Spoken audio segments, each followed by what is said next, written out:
호세아 10장 12절 13절입니다. 너희가 자기를 위하여 공의를 심고 인애를 거두라.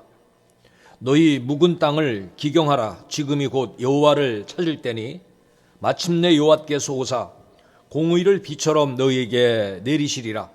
너희는 악을 바꿔라 죄를 거두고 거짓 열매를 먹었나니 이는 내가 내 길과 내 용사의 많음을 의뢰하였습니다.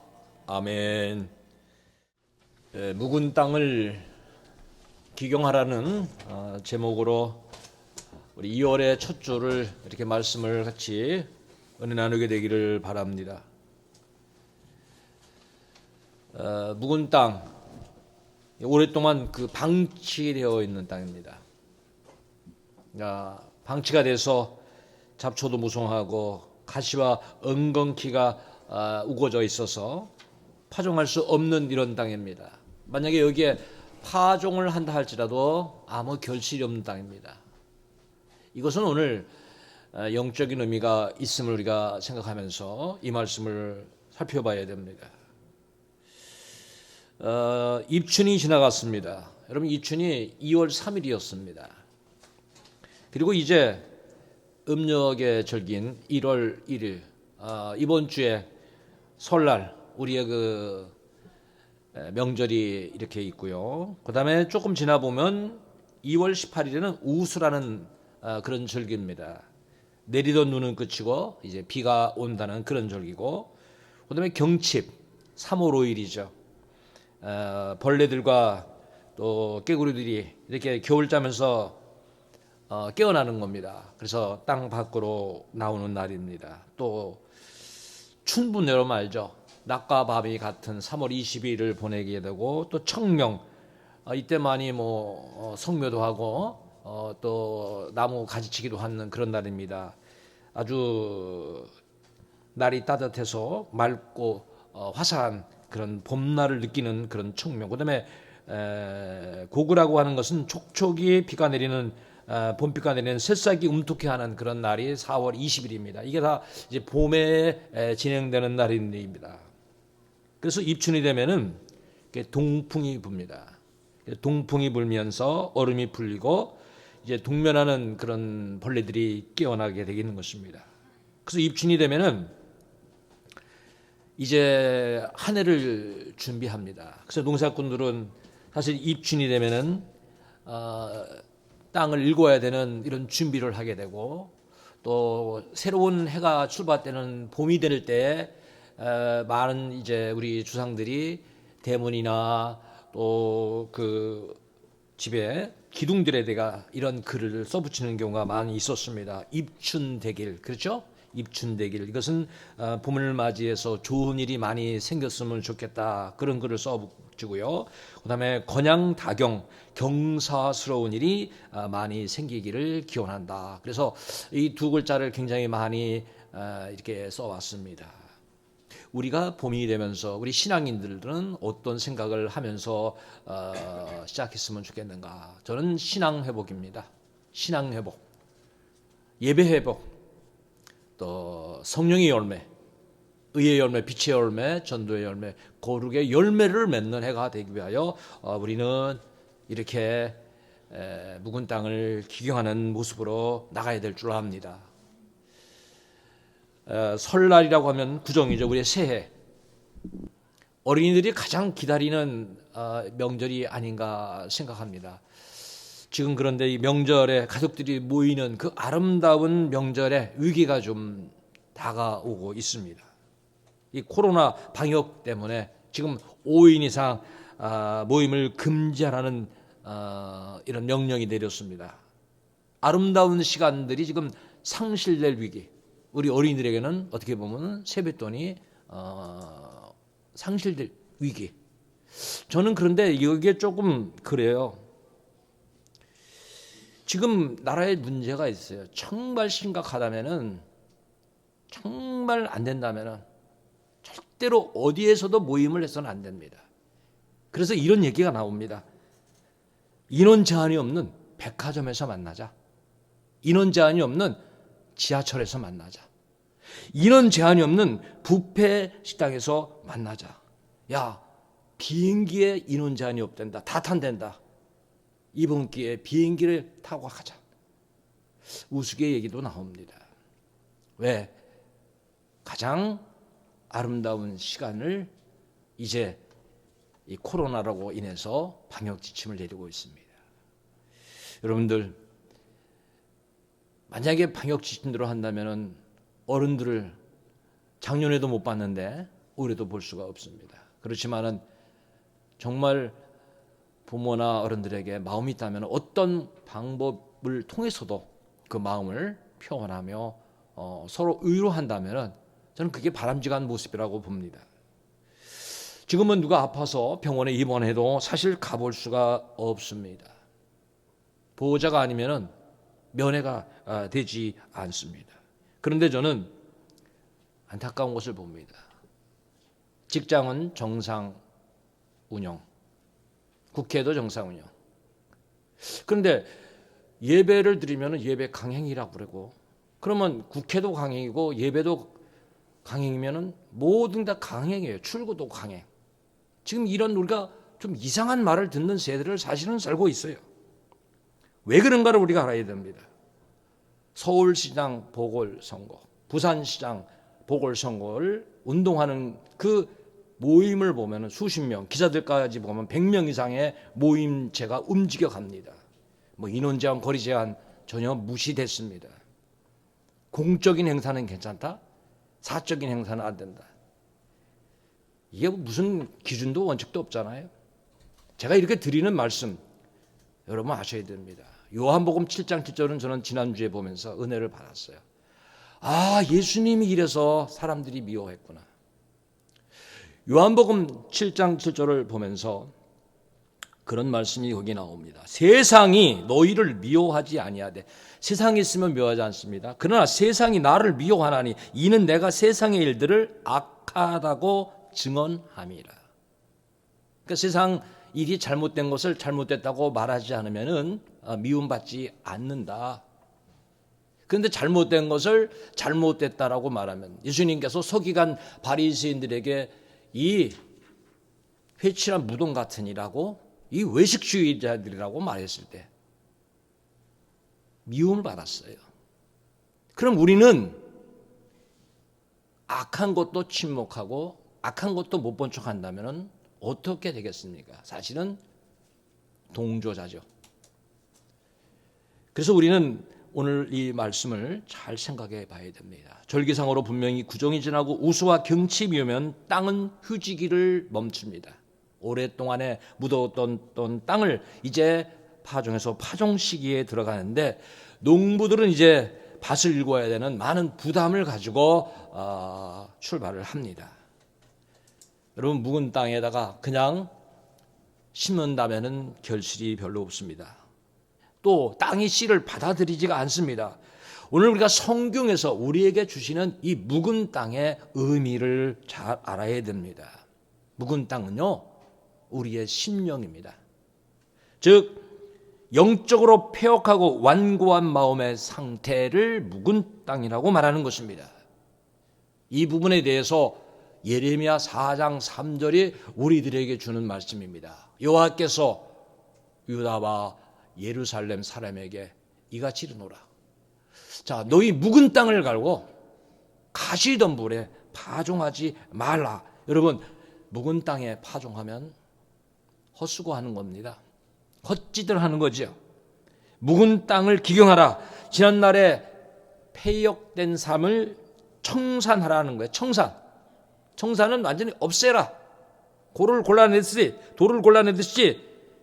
골라내고 단단한 것을 부드럽게 씨가 거기에 심겨져서 열매를 맺을 수 있는 땅이 되도록 하라고 하는 것입니다.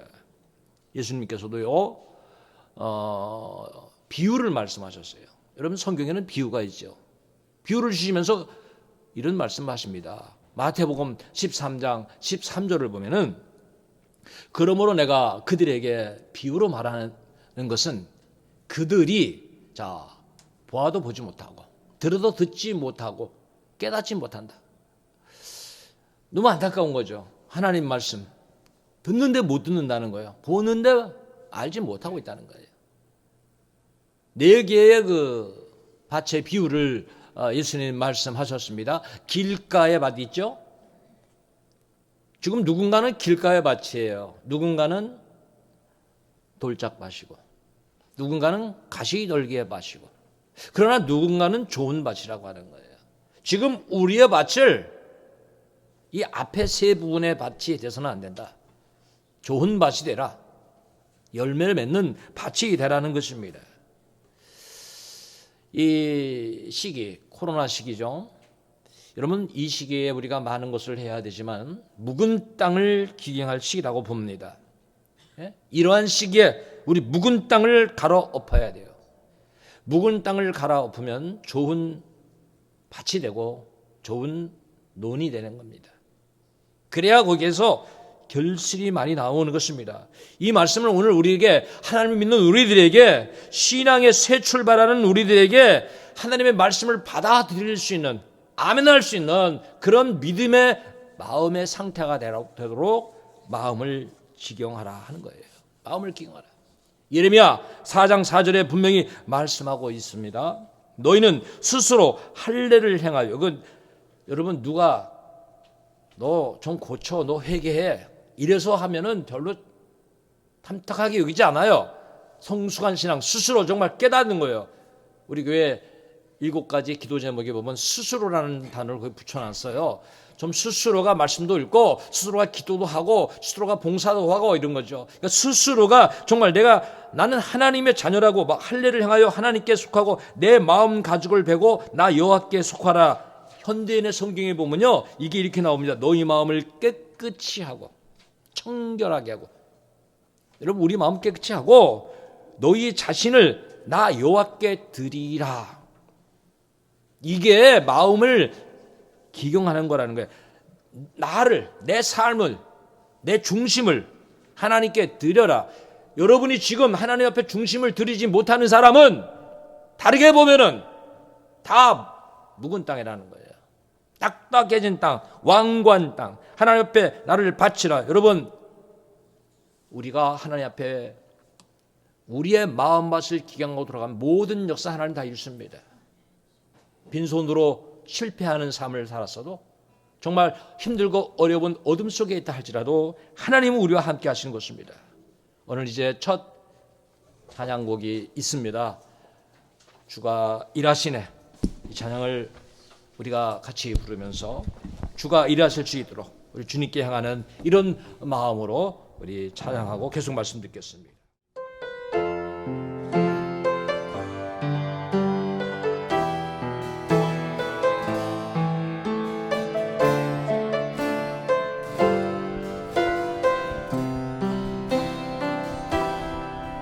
날이 저물어 갈 때, 빈들에서 걸을 때, 그때가 하나님의 때. 내 힘으로 안 될 때, 빈손으로 걸을 때, 내가 고백해 여호와 이래. 주가 일하시네, 주가 일하시네. 주께 아끼지 않는 자에게. 주가 일하시네, 주가 일하시네. 신뢰하며 걷는 자에게. 우리 모인 이곳에, 우리 모인 이곳에 주님 함께 계시네. 주님 함께 계시네. 누리네 아버지 은혜. 적은 떡방울 고기 내 모든 걸 드릴 때 고백해 여호와 이래. 주가 일하시네. 주가 일하시네, 일하시네. 주께 아끼지 않는 자에게 주가 일하시네. 주가 일하시네. 신뢰하며 걷는 자에게 주가 일하시네. 주가 일하시네. 주가 일하시네. 주께 아끼지 않는 자에게 주가 일하시네. 주가 일하시네. 신뢰하며 걷는 자에게. 이 호세아 10장은요, 하나님의 심판에 대한 선지자의 경고의 말씀이 있는 것입니다. 어떻게 보면은 가장 무서운 마지막 최후의 경고와 같은 말씀입니다. 하나님의 은혜를 받을수록, 축복을 받을수록 변질되는 신앙이 있습니다. 그것이 오늘 호세아 10장 1절입니다. 호세아 10장 1절에는 이렇게 말씀합니다. 이스라엘은 열매 맺는 무성한 포도나무라. 그러니까 하나님이 축복하시면 열매를 맺는데, 문제는 이런 겁니다. 그 열매가 많을수록 제단을 많게 하며, 이거 하나님 믿는 제단이 아닙니다. 우상 제단을 만들고 있다는 겁니다. 그들이 번영할수록 주상은 아름답게 하도다. 하나님 은혜 주셨는데, 은혜 받으면 하나님 앞에 또 감사하고 하나님 앞에 영광 돌리고 하나님의 기쁨 위에 살아야 되잖아요. 근데 그렇게 살지 않았다. 그래서 이것을 현대에는 성경에 보니까 이스라엘 백성은 무성한 포도나무 같아서 열매를 많이 맺는다. 열매가 많을수록 그들은 제단을 많이 만들고 그 땅이 아름다울수록 그들은 돌 기둥의 우상을 아름답게 꾸미도다. 그럼 이스라엘 백성들이 하나님을 안 섬겼느냐? 그건 아닙니다. 하나님을 섬기면서 이방 우상들을 만들고 그걸 섬기는 거예요. 이것을 다르게 보면 배은망덕한 일이다. 여러분, 배은망덕이 어떤 말인지 알죠? 은혜를 배신하는 거예요. 베풀어진 덕을 잊어버리는 거예요. 보답하기는커녕 원수 삼는 거죠. 반대되는 말이 있죠. 결처보온이라는 것이 있어요. 풀도 이렇게 묶어서 하찮은 풀 같지만은 그 은혜에 보답한다. 여러분, 우리가 작은 은혜라도 감사하며 살아야 되는데, 하늘 앞에 축복을 달라고 기도해서 축복을 주시니까 그 축복을 바로 사용하지 못하는 거예요. 그래서 분명히 너희가 무성한 나무로 그 땅이 번영할수록 범죄하고 있다. 지금 이스라엘은 복을 받는데 그 복을 누가 주신 거냐? 다 하나님 주신 거예요. 여러분, 우리의 모든 거 하나님 다 주신 것입니다. 이 신앙의 굳건하게 서야 되는 거예요. 그런데 문제는 풍요해질수록 하나님 잊어버리고 있다는 거예요. 그냥 내 힘으로 했다, 내가 할 수 있다, 세상 사람이 섬기는 그 우상에 같이 동조하고 있는 거예요. 번영할수록 그 일에 더 힘쓰는 거예요. 우리들이 오늘은 이 번영의 신앙에 대해서 한번 생각을 해야 돼요. 왜? 본문 속에 번영이라는 단어가 나와요. 여러분, 신앙의 목적이 뭡니까? 잘 사는 겁니까? 그거 좋죠, 그거도요. 지금 이 본문 속에 이스라엘 민족이 하나님으로부터 책망받고 경고받는 말씀이 그런 겁니다. 너희는 신앙의 목적을 번영해 두었다. 잘 사는 것에 번영해 두었다. 기복신앙이 뭐냐? 복을 기원함을 목적으로 갖는 거예요. 그러니까 나의 뜻을 구해달라는 거예요. 하나님이 원하시는 변화된 사람이 목적이 아니라 내가 원하는 것을 이루어달라는 것이 기복신앙이에요. 지금 번영의 신앙은 뭐냐? 예수 믿는 목적이 번영이 있다는 거예요. 그러니까 재물을 주시면은 나는 복을 받았다. 부자가 되면 난 하나님의 축복을 받았다. 이게 맞는 말 같지만은 그게 최고의 목표라면 틀린 말입니다. 거꾸로 보면요, 가난한 사람은 복을 받지 못한 사람이라고 그렇게 말할 수가 있는 거예요. 고난당한 사람은 복을 못 받은 사람이라고 말할 수가 있는 거예요. 이 번영의 신앙, 문제가 있는 거예요. 우리는 어떤 신앙이 중요합니까? 예수 믿는 신앙이 뭡니까? 허다한 죄를 용서받는 거예요. 천국 백성 되는 거예요. 하나님 자녀 되는 거예요. 이게 가장 예수 믿는 목적인데 이걸 잊어버리고 있는 거예요. 그래서 시편 32편 1절에는 복 있는 사람은 이런 사람이다. 허물에 사함을 받고 자신의 죄가 가려진 자는 복이 있다. 현대인의 성경에 보면은 잘못을 용서받고 하나님이 죄를 덮어주신 사람은 행복한 사람이다. 복된 사람이다. 이걸 잊어버리는 거예요. 그래서 물질적인 변형을 목표로 하고 물적인 축복만 위하여 신앙생활하는 사람들이 있습니다. 오직 기도하는 제목이 주십시오, 주십시오, 이런 거예요. 이런 사람은 사실 은혜를 받으면 은혜를 잃어버릴 가능성이 다분하다는 거예요. 왜? 그 목적이 번영에 있기 때문에. 세상의 일반적인 보편적인 속성이 뭡니까? 복을 받으면 번영해지면 부패한다는 거예요. 이게요, 여기 본문에만 나오는 것이 아니라 사사기에 보면은 이게 계속 다람쥐 쳇바퀴 돌아가듯이 돌아갑니다. 복 주시면은 우상 숭배하고 타락하여. 그럼 또 하나님 앞에 징계받고 회개합니다. 그러면 또 하나님 복 주시면 언제 하나님을 우리가 섬겼느냐? 또 하나님 보려 우상 숭배하면 또 하나님이 이방을 들어 또 채찍을 때리면 또 구원의 기도를 간절히 드리거든요. 이게 막 계속 돌아가는 거예요. 지금 이 번영의 신학 문제가 있죠. 또 사람들에게는 문제가 뭐냐? 실용주의 가치관이에요. 실용주의라는 것은 당장 유익이 되고 도움이 되면은 그게 가치가 있다. 그래서 이런 사람들에게는요, 진리, 정의, 공의, 진실, 정직, 거룩, 이거 별로 귀하지 않다는 거예요.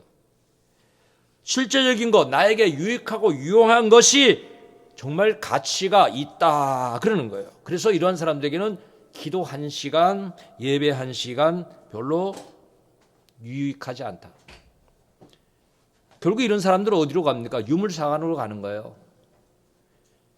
그래서 이런 사람들 때문에 사회주의 국가가 되고요, 공산 국가가 되는 거예요. 요즘에 결혼을 잘 하지 않는데도 이러한 실용주의 가치관이 많은 사람에게 지배되어 있답니다. 왜? 결혼을 해야 되는데 예전에는 어떻게 결혼합니까?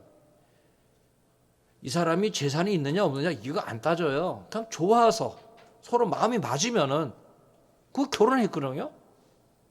근데 지금은 결혼하려면은 이 사람이랑 나랑 결혼한다면 내가 경제적으로 이득이 될까? 계산하는 거예요. 또 교회를 선택하는 데서 있어서도 이 교회를 선택하면 많은 사람들로 인해서 내가 좀 도움을 받고 유익이 될까? 이게 지금 문제가 있는 거예요. 왜? 실용주의 가치관에 물질주의에 빠져 있기 때문에. 이런 사람들은 어떻게 됩니까? 하나님이 주신 은혜와 본분을 상실하는 거예요. 여러분, 하나님이 우리를 불러주시면요, 그 부르신 자리에서 섬기고 봉사하는 책임을 다하라, 그런 말씀이에요. 큰 교회는 큰 교회대로, 작은 교회는 작은 교회대로. 저는 이제 그런 얘기를 별로 이제 앞으로 하고 싶지 않아요. 무슨 얘기냐면 작은 교회, 우리 교회 작은 교회다. 왜? 그는 우리의 마음 생각이에요. 하나님의 교회인데, 하나님의 주권을 갖고 계신데, 우리는 너무 지금 이렇게 지금 보니까 세상에 우리도 번영의 신학과 실용주의 가치관에 물질론에 이렇게 셈하고 있는 거예요.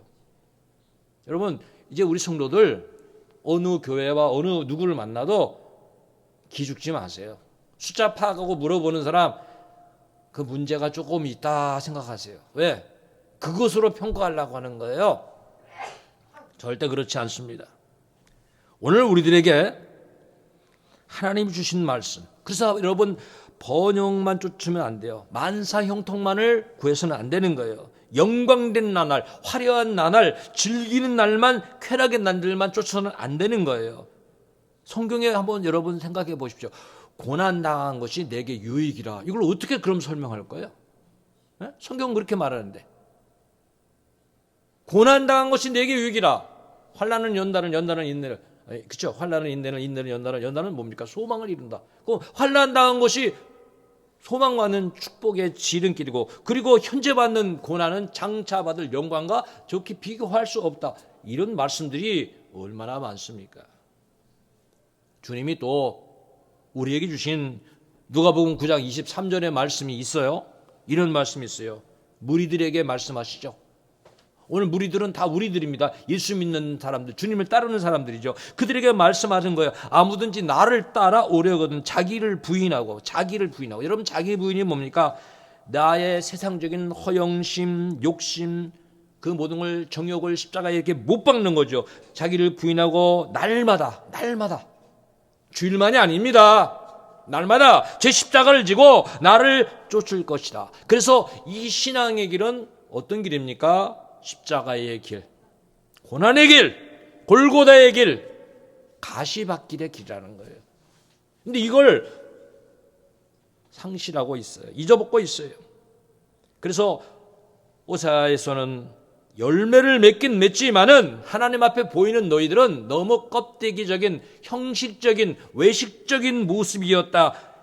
여러분, 축복을 받으면은 영광을 더 돌려야 되지 않습니까?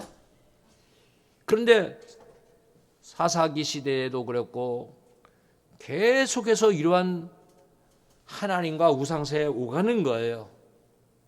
여러분, 바알 선지자와 대결을 했던 엘리야가 그때도 열왕기상 18장 21절에 보면 그렇게 말합니다. 사람들 앞에, 백성들 앞에 엘리야가 모든 백성에게 가까이 나아가 이르되 너희가 어느 때까지 둘 사이에 머뭇하겠느냐. 지금 사실 이 교인들이요, 신앙생활하면서 머뭇하는 거예요. 번영의 신앙 쪽에, 신용주의 그 신앙 속에 있다가 갑자기 하나님을 또 믿어야 될 것 같기도 하고, 이게 왔다 갔다 적당주의에 빠져 있는 거예요. 오가는 거지요. 그래서 둘 사이에 머뭇하겠느냐.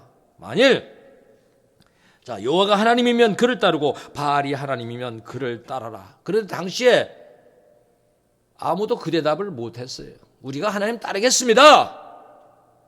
죽어도 하나님 따르겠습니다. 그렇게 대답하는 사람이 한 사람도 없었다.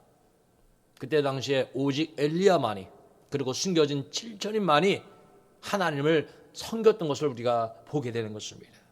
여호수아 24장 5절에도 그런 내용이 나와요. 만일 여호와가 섬기는 것이 너에게 좋지 않게 보이거든. 자, 여호수아가 백성들 앞에 놓고 말하죠. 너희 조상들이 너에게 좋지 않게 보이거든 너희 조상들이 강 저쪽에서 섬기던 신들이든지 또한 너희가 거주하는 땅에 있는 아모리 족속의 신들이든지 너희가 섬길 자를 오늘 택하라. 하나님은요, 이렇게 두 주인 섬기는 거, 또 미지근한 상태에 오가는 거 기뻐하지 않습니다. 그래서 말하죠. 여호수아는 오직 나와 내 집은 여호와를 섬기겠노라. 여러분, 이 신앙에 선두주자가 필요해요. 선동자. 지금 바로 여호수아가 말하는 거예요. 나와 내 집은 하나님만을 섬기겠노라. 그러니까 그 말씀 뒤에 보면 우리도 따르겠습니다 그런 거예요. 베드로도 영생의 말씀이 계시면 우리가 네게로 가오리까, 그 말을 베드로가 하니까 제자들도 그렇게 다 같이 하면서 따랐어요. 오늘 교회의 일꾼들이 어떤 사람이 되어야 되느냐. 정말 사람들이 이렇게 방황할 때, 세속주의에 빠질 때, 아니다, 하나님만을 섬겨야 된다. 당장 손해 같아도 바른 길을 가야 된다. 이렇게 말해야 된다고 하는 겁니다. 지금 물질이, 돈이 우상이 되고 있어요. 이방신을 섬기는, 그래서 두 마음을 품는 거예요. 여러분, 하나님이 우상 숭배에 용납하지 않습니다. 호세아 10장 2절에 보면 그렇게 말씀하는 것이에요. 그들이 두 마음을 품었으니 이제 벌을 받을 것이라. 두 마음. 하나님을 섬긴다고 하면서 우상을 섬기는 게 교회를 나오지만 심지어 우리 교회는 뭐 그런 교인들이 없다고 봅니다만은 아직도 교회를 나오면서 일이 잘한다면은 점을 치러 간대요. 많은 기독교인들이. 예?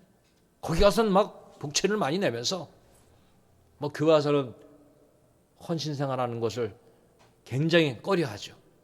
잘못된 신앙 아닙니까? 지금 이 본문에서 우리가 배워야 될 것이 뭐예요? 나는 우상 숭배하지 않는다. 그러나 제가 분명히 말씀드립니다. 여러분이 하나님을 섬기는 것보다 다른 곳에 큰 비중을 두고 다른 곳에 더 가치를 두다면 그 사람은 지금 우상 숭배자입니다. 나 예배가 귀하다. 하나님을 섬기는 것이 귀하다.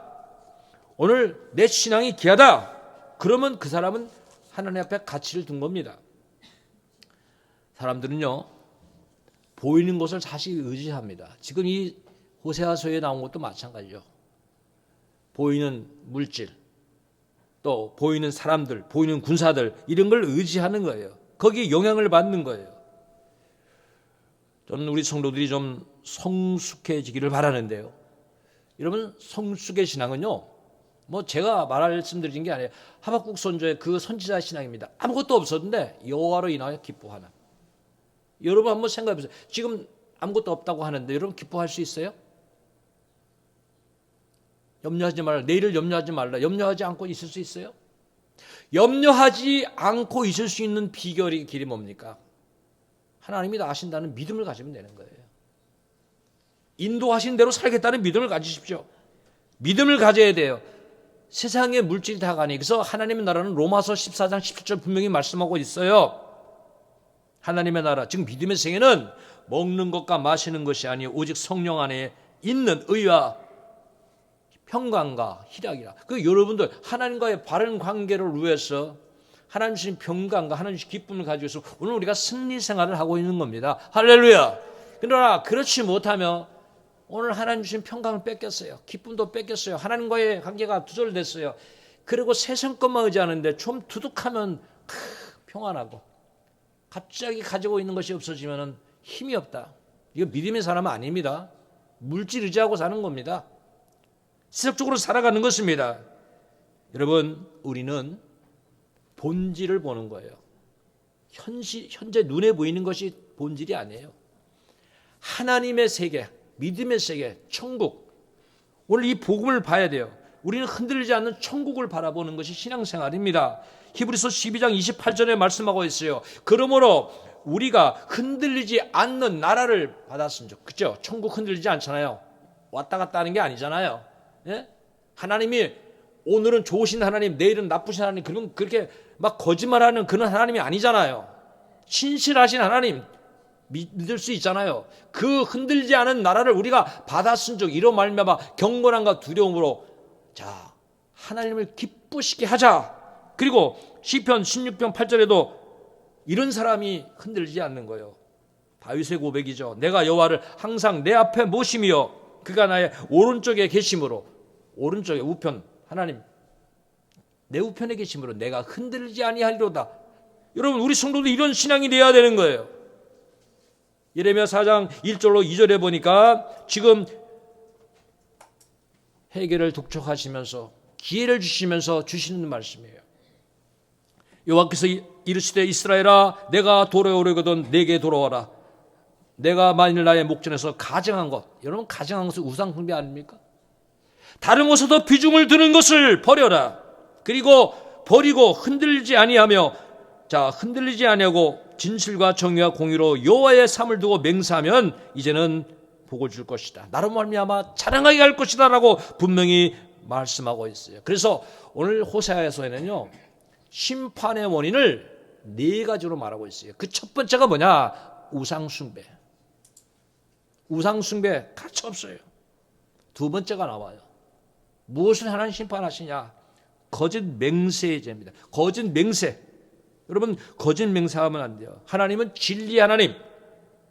거짓된 거, 거짓말, 거짓 증거, 거짓된 악한 행동들 하나님 다 미워하시고 싫어하시는 것입니다. 악한 자의 사탄의 모습은 어떤 모습인가?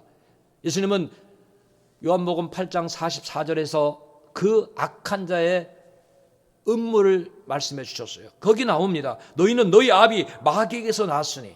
자, 마귀에게 난 자는 주로 어떤 사람이냐? 너희 아비의 욕심대로 너희도 행하고자 하느니라. 자, 처음부터 살인한 자요. 욕심 때문에. 진리가 그 속에 없으므로 진리에 서지 못하고 거짓을 말할 때마다 제 것으로 말하나니 이는 그가 거짓말쟁이요 거짓의 아비가 되었다. 사탄의 특징은 거짓말이다. 거짓말을 주로 하는 거예요. 그래서 이 사탄의 대장의 별명이 뭐냐? 여기 나와 있잖아요. 거짓의 아비다. 응?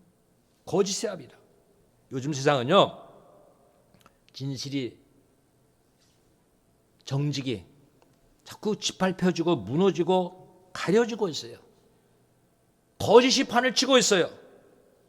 여러분이 뭐 수시로 보죠. 법을 다루는 사람이 얼굴색도 하나 변하지 않고 거짓말을 하고 있습니다. 그렇죠? 무슨 자격증, 뭐 상장 위조하고 당당하잖아요. 큰 소리 치잖아요. 참. 부정선거에 당선된 사람도 당당하게 말해요.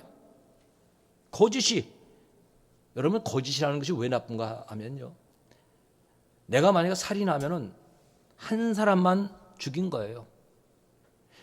거짓은요 모두에게 피해를 줍니다. 정부가 거짓하면 국민에게 피해를 주는 거예요. 이건 엄청나게 큰 죄예요. 그래서 전체를 속이는 게 사탄의 특징이다. 그래서 이 호세아서에서 지금 이 백성들이 거짓말을 자꾸 하고 있다. 여러분, 제가 이 소리를 하면은 여러분 또 그런다. 아니, 들어봐야 돼요. 청와대에서 나와서 광화문 시대를 열겠다. 국민들과 수시로 소통하겠다. 퇴근길에 마주치는 사람과 대화하겠다. 광화문 광장에서 국민이 원하면 대토론하겠다. 제왕적 권력 갖지 않겠다. 여러분, 특권과 반칙이 없는 세상을 만들겠다. 그런데 광화문의 차벽이 역사 이래로 생기고 집합을 할 수가 없어요. 대화를 할 수가 없어요. 어떤 사람은 그러죠. 거짓말하는 사람에게 입에 침이나 바르고 거짓말하라고. 그게 어디서 나온지 아세요? 지금은 이걸 잘 안 써요. 제가 어렸을 때는 한복을 만들고 집에 다리미가 없을 때 인두라고 하는 게 있어요. 인두는 이렇게 끝에가 이렇게 숟가락처럼 돼 있고 자루가 있어요. 그걸 불에다가 이렇게 숯불에다가 올려놓으면 뜨거워집니다. 그러면 그것으로 천을 대고 이렇게 다리미질을 하는 거예요. 그런데 예전에 이제 잘못한 사람을 고문할 때 진실을 토하게 하기 위해서는 뭐로 고문했냐면 인두로 고문한 거예요. 인두. 그러니까 인두를 시키려면 뭐가 있어야 돼요? 물이 있어야 돼. 물에다 탁 집어넣으면 인두가 슉 끓어요. 그러니까 너 거짓말 하려면 입에다 침이나 바르고 거짓말하라. 그런 얘기가 나온 거예요. 근데 지금 많은 사람들은 침도 안 바르고 거짓말해요. 참 이거 문제가 너무 심각한 거예요. 오늘 우리가 호세아서 10장 4절을 한번 보십시오. 그런 말이 나와요. 그들이 헛된 말을 내며 거짓 맹서로 언약을 세우니 그 재판이 밭이랑에 돋는 독초 같으랴. 자, 재판이 얼마나 앞으로 무서운 하나님의 심판이 이르냐. 여기 보면요, 밭이랑에 독초가 돋았다. 본래 독초를 밭에다 심는 사람 없잖아요. 산속이나 알지 못하는 곳에 이렇게 독초가 황무지나 어떤 곳에 있습니다. 밭에다 절대로 심지 않습니다. 그런데 하나님의 심판이 있으면은 밭에서 독초가 나는 것처럼 너희 시대의 거짓으로 말미암아 너희가 어느 날 그 심판을 당할 것이다. 거짓말을 했기 때문에. 여러분, 치명적인 하나님의 심판이 반드시 거짓된 자에게 있다. 그러니까 우리 성도들은 앞으로 거짓말을 안 하는 게 얼마나 하나님이 기뻐하는가를 알아야 돼요. 저 오늘 손해봐도 거짓말을 안 해야 돼요. 그래서 우리는 거짓말이 얼마나 하나님께 영광 가리는 것이고 거짓 맹세가 하나님의 심판이 있다는 걸 알아야 돼요. 세 번째를 보니까 세 번째의 심판론이 있어요. 네 가지가 오늘 있는데 무슨 문제로 하나님의 심판이 임하느냐? 성적 타락입니다. 성적 타락. 성적 타락이 얼마나 심했나 하면요, 호세아 10장 9절을 보십시오. 거기 그런 말씀이 있습니다. 호세아 10장 9절. 이스라엘아, 내가 기브와 시대로부터 범죄하더니 지금까지 죄를 짓는구나. 기브와 시대부터. 여러분, 기브와 시대는 어떤 일이 있으냐면 이 내용이 사사기 19장에 보면 잘 나와 있습니다. 그 베냐민 지파에 속한 사람들이 네이 사람의 첩을 강간해서 죽게 한 사건인데 거기 이렇게 나옵니다. 기브아를 향해 가던 레위인이 한 노인의 집에 이렇게 머뭅니다. 그런데 갑자기 성읍을 불량배들이 이렇게 둘러쌉니다. 그리고는 그 집을 둘러싸고 그 노인에게 그 남자를 끌어내라. 남자를 내보내라. 우리가 그와 관계하겠다. 남자가 남자와 관계한다는 거예요. 그것도 융관한다는 거예요. 수십 명이 모여서. 끌어내라. 그러니까 그 노인이 말합니다. 이렇게 악한 행위를 저지르지 말라. 이 사람이 그러지 말라. 너희들이 정 그렇게 원하느냐? 그러면 내 처녀딸도 있고 이 사람의 첩도 있다. 그들을 내주겠다. 그렇게 말을 했습니다. 너희 눈에 좀 좋은 대로 하라. 결국 그 첩을 그들이 붙잡아 갑니다. 그리고 밤새도록 융관을 합니다. 그리고 새벽에야 그 첩이 그 집에 문지방에 손을 대고 엎어져 있습니다. 이 레위 사람이 일어나라 하는데 죽어 있어요. 이것이 오늘 베냐민 지파의 멸절을 이룬 아주 슬픈 이야기가 됩니다. 지금 이 땅에는요, 이 성범죄가 이렇게 일어나고 있는 거예요. 오늘 이 이야기를 하면서 제가 여러분에게 꼭 해드려야 될 게 있어요. 그게 뭔가 하면요, 여러분도 잘 알고 있지만 포괄적 차별금지법이라는 게 있어요. 이게 사실은 발의된 지가 오래됐어요. 2007년에 심상정 의원이 발의를 했고 이낙연, 김현미 의원이 이렇게 발의를 합니다. 어떻게 보면은 사람 차별하지 말고 다 좀 존중하며 살자, 좋아요. 그런데 이것을 작년에 12월에 추미애 장관이 이렇게 말했어요. 차별금지법 법제화가 시급하니까 빨리 제정돼서 이게 집행되길 바란다 그랬어요. 아무것도 모르는 사람은 사람들 차별하지 않으니까 참 좋겠다 그렇게 생각해요. 그런데 그들은 인권을 앞에서 인권 때문에 그렇게 모든 사람들을 좀 위해 준다. 근데 우리는 이 많은 내용을 지금 다 들을 수는 없지만 여기에 나오는 동성애 합법화를 우리 기독교인은 알아야 돼요. 성소수자를 차별 없이 대해주자. 여러분, 성소수자 우리 뭐 미워합니까? 아니죠. 안타깝잖아요. 아쉽잖아요. 불쌍하잖아요. 기도할 수밖에 없어요. 우리 여기 학생들은 성소수자가 뭐냐, 동성애가 뭐냐 아는 사람도 있고 모르는 사람도 있겠지만 하나님이 주시는 순리가 있어요. 영리가 있고 남자와 여자가 결혼하는 것은 순리입니다. 이거 하나님이 정해주신 거예요. 그 하나님이 정해주신 건 남자와 여자가 결혼해서 일부일처예요. 그게 하나님이 원하는 가정이에요. 그러나 세상의 법칙은 이걸 깨는 거예요. 남자가 남자끼리, 여자가 여자끼리. 그러니까 이게 문제가 심각해지는 겁니다. 그리고 어떤 거를 인정하냐면 여러분, 젠더라고 있죠. 트랜스젠더. 젠더가 지금 많이 생긴대요. 뭐냐면 나는 몸이 남자인데 자기가 여자적인 성격을 가져서 나는 여잔가 봐. 나 남자 아니야. 여자야. 그래서 어느 날 성수술을 합니다. 성전환 수술을 하는 거예요. 그런데 그 성전환 수술을 하고 보니까 나 남자였어. 여자가 아니었어. 다시 돌아갈 수 없잖아요. 그냥 자살도 하고. 심각한 겁니다. 이렇게 해서 이 포괄적 차별금지법을 만든 나라가요, 한 10년 정도 흐르니까 이 젠더라고 하는 사람들의 늘기가 한 10배 이상 늘었대요. 처음에는 아주 소수인데 이 동성애 합법화를 인정하니까 이런 문제가 생기고, 또 이게 얼마나 사탄의 음모인가 하면요, 차별을 없애자고 할 때 성경에는 남자와 여자를 분명히 말하죠. 가정을 말하는데 이 법이 제정되면요, 아빠 엄마라는 말을 하면 안 됩니다.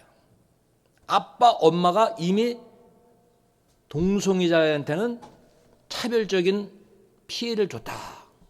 그냥 가정에 그렇게 말해야 된다는 거예요. 자기의 식구들이 생기면은 그냥 아빠 1, 아빠 2, 엄마 1, 엄마 2, 아니면 뭐 부모 1, 부모 2 이렇게 말하려는 거예요. 그리고 이거는 얼마나 사탄의 음모가 심한가 하면은, 여러분, 결혼하는 것이 지금 심각해지는 거예요. 젊은이가 결혼을 해야 되는데 결혼을 해서 살아야 되냐 안 살아야 되냐.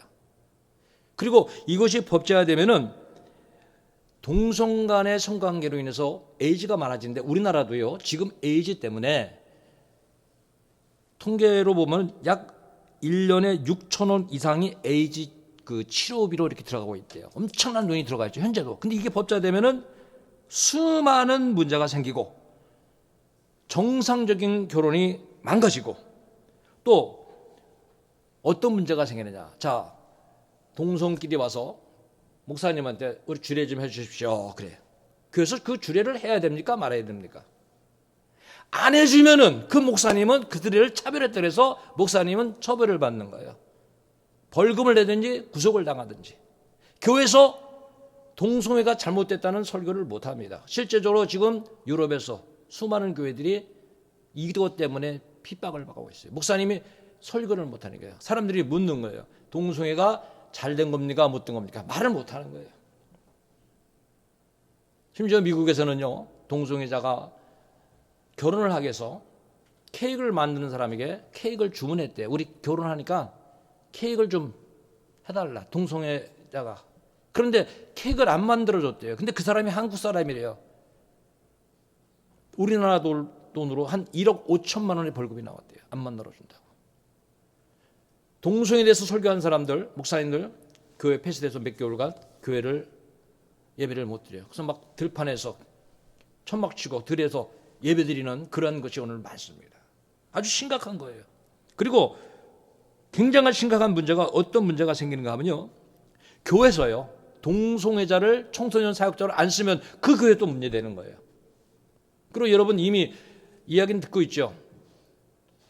동성애에 대한 그 아이들에게 성교육을 가르치는 거예요. 그러니까 강제적으로 아이들이 하나도 몰라요. 그냥 초등학교부터 이상한 뭐 성교육을 가르치는 거예요. 이미 우리나라도 그런 책이 배부돼서 다시 회부했다가 아주 끔찍한 그런 일들을 벌써 보고 있는데 정말 심각한 문제가 생깁니다. 그래서 이 하나님은 이러한 동성애적인 것을 심판하시는데요. 설교를 하는 설교자들은 다 압니다. 스펄전 목사님. 스펄전 목사님은 굉장한 유명한 설교가입니다. 저도 그분의 설교를 많이 읽었고 여러분에게 보이지 않게 거기서 이렇게 많이 이렇게 발췌해서 제가 전달을 해줬습니다. 그런데 그렇게 그 교회는 보통 15,000명 묘동 교회입니다. 그러나 이러한 법자가 돼버리니까 지금 현재 그 교회가요, 놀라지 마십시오, 50명밖에 안 남았대요. 50명. 그런데 50명 중에 어린이는 없대요. 그리고 지금 미국이나 유럽에 100년이 넘은 교회에 가보면은 대부분이 노인들이 5에서 10명 정도만 있다는 거예요. 교회가요 다 8년 넘어간대요. 술집으로 넘어가고 뭐 카메라로 뭐 넘어가고, 그러니까 무슨 뭐 어떤 가게로도 넘어가고 무슨 다른 뭐 이슬람 뭐 그 예배 처소로 넘어가고 막 넘어간다는 거예요. 왜? 그런 말을 못 하니까. 하나님이 유일하신 하나님이라고 하면은 차별조 따라서 그것도 구속이 되고. 여러분 심각한 겁니다. 그러니까 우리는 지금 우리나라가 이러한 성문화에 타락된 것을 여러분 기도해야 되는 거예요. 자, 마지막 네 번째를 말씀드리겠습니다. 하나님이 심판하시는 네 번째, 살인적 폭력 행위. 호세아 10장 14절에 나와요. 거기 보면 그런 말씀이 있습니다. 그러므로 너희 백성 중에 요란함이 일어나며 내 산성들이 다 무너지되 살만한 전쟁의 날에 벳아벨을 무너뜨린 것 같이 될 것이라. 그때 어머니와 자식이 함께 무너졌도다. 간단하게 말하면 어머니와 자식이 같이 죽은 건 뭐냐면요, 만삭인 산모를 그냥 죽여버리는 거예요. 애가 태어나려고 그러는데 만삭인 채 죽여버리는, 그러니까 인간 생명을 그냥 가차없이 짓밟아버리는 거예요. 마지막 때 이러한 살인적인 폭력 행위는 하나님의 심판을 피할 수 없다. 우리나라에도 문제가 있어요. 백령도에서 공무원이 북에 의해 무참히 죽었습니다. 그런데 나라는 남북 화해라는 말로 그냥 덮어버렸어요. 16개월 된 어린이가 학대를 받아서 정인이 사건 알죠? 지금 그런 사건들이 지금 여기저기 많이 일어납니다. 소아 성애자라고 하는 그런 어린이들을 잡아서 유괴시키고 잡아놓고 또 그들에게 성폭력을 행하며 그리고 좀 상상할 수도 없는 그런 악한 일들이 일어나고 있다고 하는 거예요. 여러분, 이제 하나님께서 우리에게 벌을 내신 네 가지가 있어요. 여호와께 돌아가지 않으면은, 이걸 청산하지 않으면은 아무도 살 길이 없습니다. 오늘 우리 두 번째 찬양인데요, 이 마지막 찬양을 드리고 마지막 부분을 결론으로 같이 들어봅시다. 여호와께 돌아가자. 정말 우리 여호와께 돌아가야 됩니다.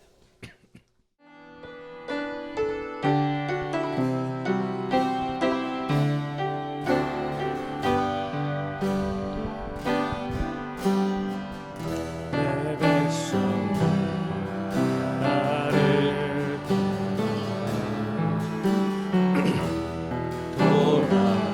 돌아서지마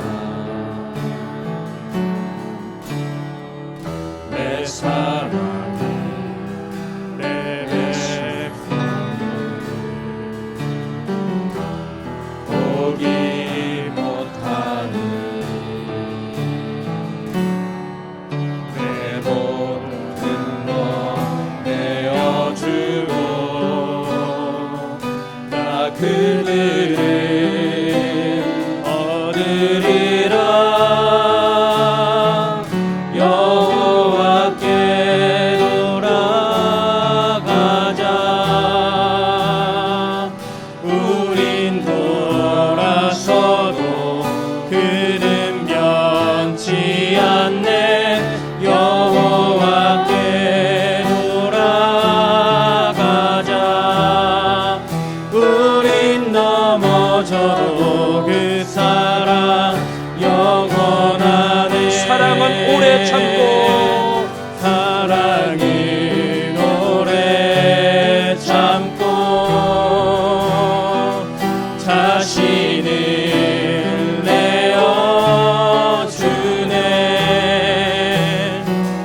서로 사랑할 때 세상은 주보네 사랑은 절대 지지 않네 여호와께 돌아가자 우린 돌아서도 그는 변치 않네 여호와께 돌아가자 우린 넘어져도 그 사랑 영원하네 여러분, 이 가사에 보면 여호와께 돌아가자. 지금도 우리를 사랑하시기 때문에 이렇게 심판받을 내용을 지적하신 것입니다. 이제 하나님께서 정말 회개를 원하십니다. 회개를 못하는 자의 문제는 하나님이 모르는 겁니다. 그래서 호세아 4장 6절에 보면요, 내 백성이 지식이 없으므로 망하는도다. 하나님을 아는 지식, 하나님 다 아시잖아요. 철저한 회개가 있어야 됩니다. 이제는 모든 것을 돌이켜야 돼요. 우리 마음이 기경이 돼야 돼요. 옥토와 같이 돼야 돼요. 그래서 우리의 마음에 이제는 공의와 인애의 씨가 뿌려져야 돼요. 그리고 성령의 비가 마음에 내려야 돼요. 공의의 비가 이 땅을 적셔야 돼요. 하나님의 은혜의 비가 우리를 새롭게 해야 돼요. 그래서 우리는 하나님 원하시는 열매를 맺어야 돼요. 회개 언제 해야 됩니까? 오늘 12절이 우리에게 결론의 말씀으로 주는 겁니다. 여러분, 12절을 같이 읽어봅시다. 다 같이 읽읍시다. 너희는 자기를 위하여 공의를 심고 인애를 거두네. 너희 묵은 땅을 기경하라. 지금이 곧 여호와를 찾을 때니 마침내 여호와께서 오사 공의를 비처럼 너희에게 내리시리라. 지금이 여호와를 찾을 때니. 당장 오늘 이 시간에 우리가 무엇이 하나님 앞에 우상숭배였는가? 무엇이 하나님 앞에 거짓된 맹세였는가? 무엇이 우리가 세상에서 하나님이 기뻐하지 않는 성범죄적인 정말 악한 행위로 살았는가? 무엇이 사람들을 그렇게 무참하게 우리가 학대했는가를 회개해야 됩니다. 하나님 원하시는 하나님 원하시는 성도가 돼서 공의와 정의와 의로움의 열매를 맺어야 됩니다. 이것이 오늘 하나님이 원하시는 나라, 하나님이 원하시는 교회, 하나님이 기뻐하시는 신앙생활입니다. 우리 모든 성도들이 우리의 묵은 땅을 기경합시다. 여러분, 이제 예수를 잘 믿읍시다. 번영만 찾지 맙시다. 실용주의적인 것만 찾지 맙시다. 물질적인 것만 찾지 맙시다. 그것은 하나님이 더불어 주시기도 하고 때로는 걷어가시기도 합니다. 더 중요한 것은 나를 부인하고 십자가를 걷는 것입니다. 하나님의 뜻을 이 땅에 이루어가는 것입니다. 여러분, 하나님 원하시는 열매가 우리 속에 있는 믿음의 자녀가 되기를 주님의 이름으로 축원합니다. 기도하겠습니다.